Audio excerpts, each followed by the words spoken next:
terwujud ummatan wasata dan cinta. Tertutup pula sama cinta, enggak perlu digeser, nampak? Cinta negeri. Eropa kecil tapi negerinya banyak. Nyebrang dari Maroko yang pertama sekali Spanyol. Di samping Spanyol, Portugal. Tahu Portugal? Persatuan orang tua gatal. Naik ke atas Prancis, Jerman, Inggris, Swedia. Negerinya banyak, bahasanya banyak. Negaranya berapa? Banyak. Tapi Indonesia, dari ujung Aceh, bahasa Aceh, suku Aceh, kerajaan Aceh, turun ke bawah Batak, Mandailing, Karo, Batak Toba, Dairi, turun ke bawah Melayu, Melayu Delhi, Melayu Riau, Melayu Siak, Melayu Jambi, Kepulauan Riau, turun ke bawah Lampung, Bengkulu, masuk ke Jawa, orang Banten, Jawa Barat, Jawa Timur, Jawa Tengah, Jakarta, Batavia, orang Betawi, Pulau Kalimantan, saudara kita Dayak, lalu kemudian ada pula di sana orang Banjar, masuk Sulawesi, orang Makassar, orang Maros, orang Bugis, lalu kemudian orang Manado, masuk sampai ke timur. Tapi segala macam bahasa, suku, kerajaan bisa disatukan dalam satu bingkai negara kesatuan Republik Indonesia. Jadi kalau masalah menjaga persatuan ini, mana yang lebih hebat? Orang Eropa apa orang kita? Karena kita ya kita yang bilang hebat. Kita lah yang bilang kita hebat. Siapa lagi kalau bukan kita? Mereka macam-macam suku, macam-macam kerajaan, macam-macam negara. Tapi kita bisa satu, berbangsa satu, berbahasa satu, bertanah air satu, tanah air negara kesatuan Republik Indonesia. Datang Belanda, bertahan. Datang Jepang, bertahan. Datang revolusi komunis, bertahan. Maka mudah-mudahan kita tetap bertahan dalam goncangan apapun, insya Allah. Amin ya rabbal alamin. Ini kenikmatan besar. Bayangkan seandainya kita tidak bersatu dalam bahasa Indonesia, ketemu orang Aceh dengan orang Papua, mau pakai bahasa apa? Pakai bahasa Inggris, tapi bukan bahasa kita.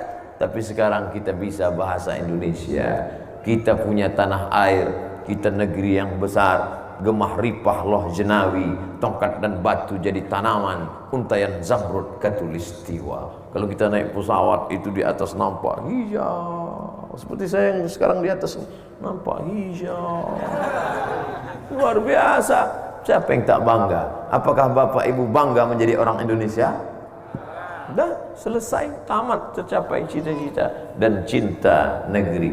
Tapi cinta negeri ini bukan seperti membalikkan tapak tangan. Belajar kita dari hijrah Nabi Muhammad sallallahu alaihi wasallam ketika meninggalkan kota Makkah. Nih tentang cinta negeri, meleleh air matanya meninggalkan kota Makkah. Kalaulah bukan karena Abu Jahal, Abu Lahab mengusir aku, takkan kutinggalkan engkau wakai Makkah Al-Mukarramah. Padahal dia cuma mau pindah ke kota Al-Madinah Al-Munawwarah. Jarak dari Makkah ke Madinah 500 km. Abdul Somad dari Riau ke Jakarta berapa kilometer? Hitung sendiri. Naik pesawat. Apa maknanya? Bahwa kita begitu luas. Nabi cinta kota Makkah, Nabi cinta kota Al-Madinah Al-Munawwarah. Makanya ada ungkapan walaupun bukan hadis Nabi, hubbul watan minal iman. Cinta tanah air adalah bagian dari iman. Mempertahankan tanah air dari Jepang, dari Belanda, sampai hilang nyawa, anak, rumah dan kuasa. Yang diharapkan sorga yang belum nampak. Yang tinggal rumah terbakar, anak mati, yang dibawa bambu runcing. Tapi apa yang membuat mereka semangat? La ilaha illallah Muhammadur Rasulullah. Iskariman, hidup mulia, au mut syahidan, atau mati syahid. Pilihannya cuma dua, hidup mulia, mati syahid. Penjajahan di atas dunia harus dihapuskan karena tak sesuai dengan pri kemanusiaan dan pri keadilan. Sebetulnya masih ada beberapa pri lagi. Pri kebinatangan. Pri, binatang pun tidak ingin disakiti. Semut, coba pijak semut. Kalau satu ya tak menggigit, tapi kalau satu sarang. Makanya ada ungkapan patah petitih kita mengatakan, semut pun kalau sering diinjak dia akan melawan juga. Betul? Oleh sebab itu maka cinta tanah air ini harus kita pupuk dari sejak dini, dari sejak kecil. Anak-anak diajarkan cinta tanah air. Ibu-ibu bacakan itu ke anak-anak. Nah, kemerdekaan kita itu 17 Agustus loh. Itu hari Jumat, nak. Saat itu Presiden Soekarno dengan Bung Hatta beserta para ulama memproklamirkan kemerdekaan kita. Ceritakan kepada mereka dalam satu hembusan nafas ibu sedang mengajarkan kepada dia tauhid. Dulu pakai bambu runcing mereka, anak. Oh, jadi pejuang kita dulu mah pakai bambu. Musuh kita, mereka pakai senapan angin. Mereka pakai senapan besi, pakai tank. Kenapa kita bisa menang?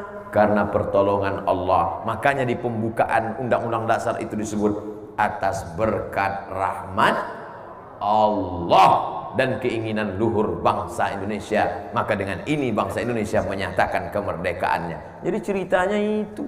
Ini sekarang banyak ibu-ibu tidak lagi bisa cerita ke anak-anaknya.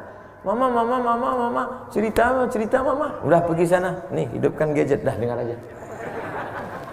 Akhirnya hubungan ibu dan anak jauh. Tidak lagi dapat menceritakan kisah-kisah bapak dan ibu yang dimuliakan Allah Subhanahu wa taala. Cinta negeri, cinta tanah air ditanamkan dari sejak dia dini sampailah saat ini. Apakah bertentangan kalau kita cinta tanah air dengan sikap beragama? Tidak. Karena para ulama, wali songo, para kiai, guru-guru kita semua mengeluarkan fatwa menyerang musuh-musuh yang merusak bangsa. Mufti dari Makkah Al-Mukarramah mengeluarkan fatwa, siapa yang jihad melawan musuh penjajah maka matinya adalah mati syahid. Syahid artinya melihat. Kenapa orang mati syahid itu disebut melihat? Karena sebelum mati dia sudah melihat tempatnya di dalam surga.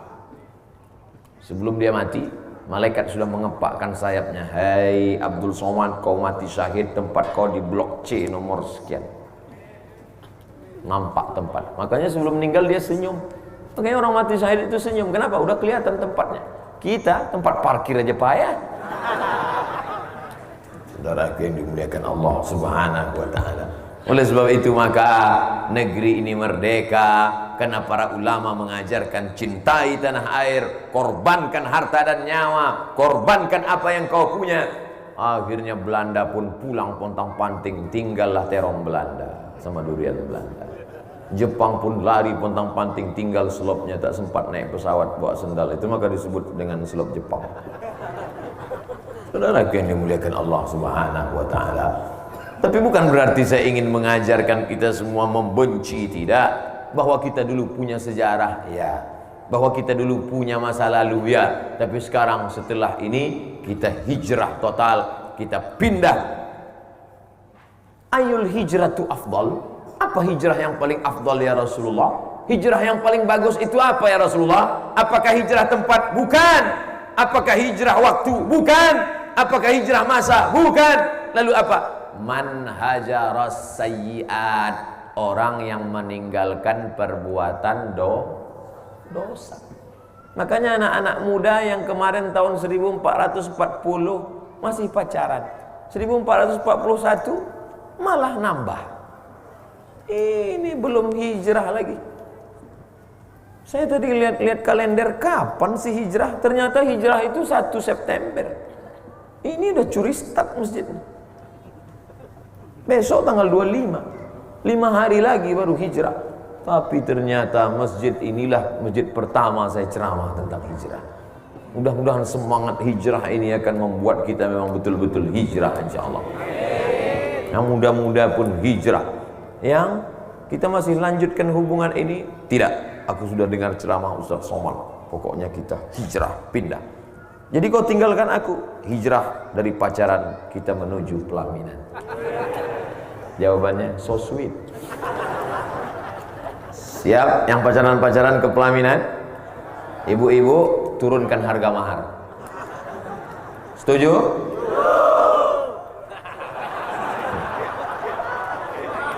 Enggak ada gunanya pengajian kalau tidak diamalkan. Betul? Turunkan harga mahar. Besok mereka akan datang sore-sore. Kupinang dengan bismillah. Perempuan yang paling baik adalah perempuan yang paling murah maharnya. Tapi bukan perempuan murahan. Masuk akalkah perempuan yang dikandung 9 bulan 10 hari, disusukan 2 tahun lamanya, dilahirkan dengan meregang nyawa, 6 jahitan baru dia keluar ke dunia. Kebetulan bayinya besar, gemuk.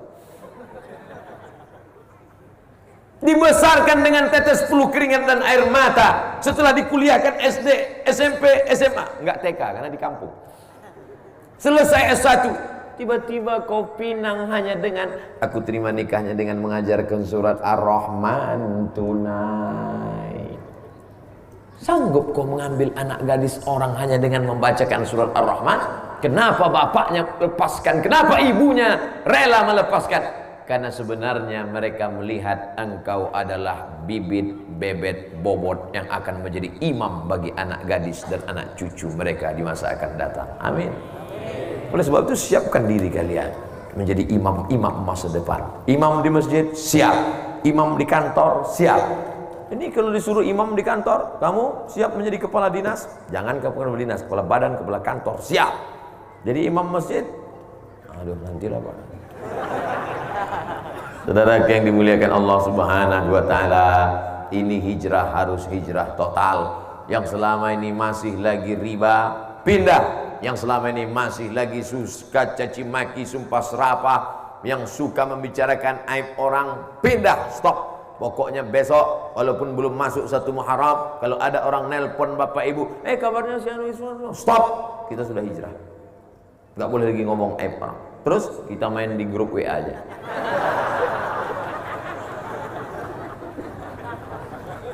Sama aja. Oleh sebab itu maka kita betul-betul pindah dari yang tidak baik menjadi baik. Tapi hijrah ini jangan Bapak Ibu bayangkan Nabi melangkahkan kaki dari kota Makkah menuju Madinah, bismillahi tawakkaltu 'ala Allah, la haula wala quwata illa billah. Yang terjadi terjadilah. Hijrah ini penuh dengan strategi. Nabi pindah dari kota Makkah, dikejar oleh kafir Quraisy. Apa yang dia lakukan? Tidak langsung menuju Makkah, tapi transit dulu 3 hari 3 malam di bukit bernama Jabal Thur. Penceramah kedua udah datang.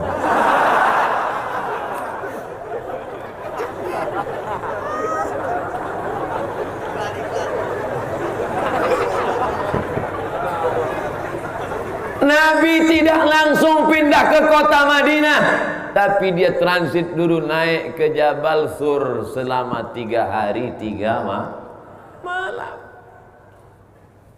Siapa yang bawa makanannya? Yang membawa makanan seorang perempuan namanya Asma. Ingat, siapa namanya? Asma, pakai alif panjang. Asma. Kalau pendek Asma, sesak napas. Siapa yang menemani dari rumah menuju Bukit Sur? Abu Bakar Siddiq. Siapa yang membawa makanan? Asma. Berita harus tetap diupdate, karena kalau sampai ketinggalan berita ini gawat. Maka berita siang dibawa di waktu malam. Malam dia nginap di atas, siang dia turun ke kota Makkah. Laki-laki itu bernama Abdullah bin Abi Bakar Siddiq. Tapi di bawah mesti ada yang memata-matai, mengintai. Siapa kira-kira musuh yang naik? Siapa kira-kira musuh yang... Yang menjaga di bawah itu namanya Amir bin Fuhairah, pura-pura mengembala kambing.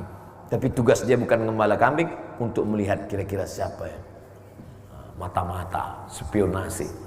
Kalau sekarang Intel, Indomie telur.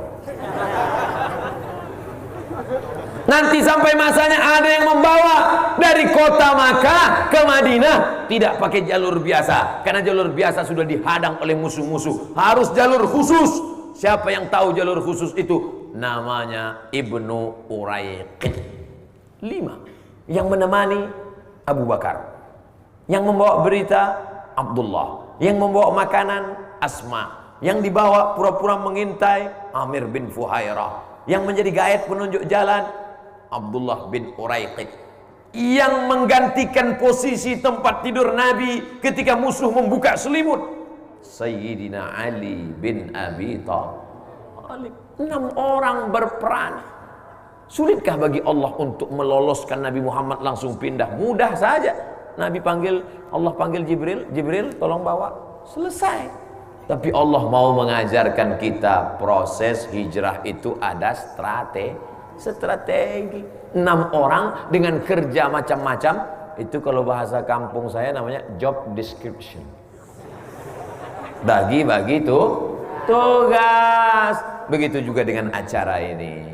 Kenapa acara peringatan hijrah malam ini bisa terselenggara? Karena bagi-bagi tugas. Yang protokol ada tuan, yang qori baca Quran anak kecil, ada yang masang tenda, tapi mereka nggak tampil ke depan.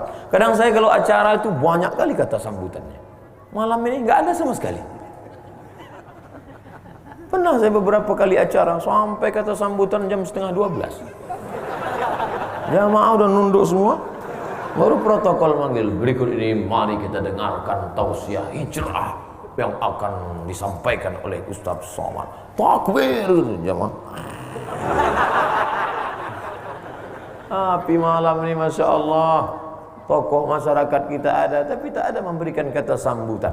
Entah saya memang tak disambut, entah apa, Allah SWT. Bergurau aja. Saudara yang dimuliakan Allah Subhanahu wa Ta'ala, apa maknanya?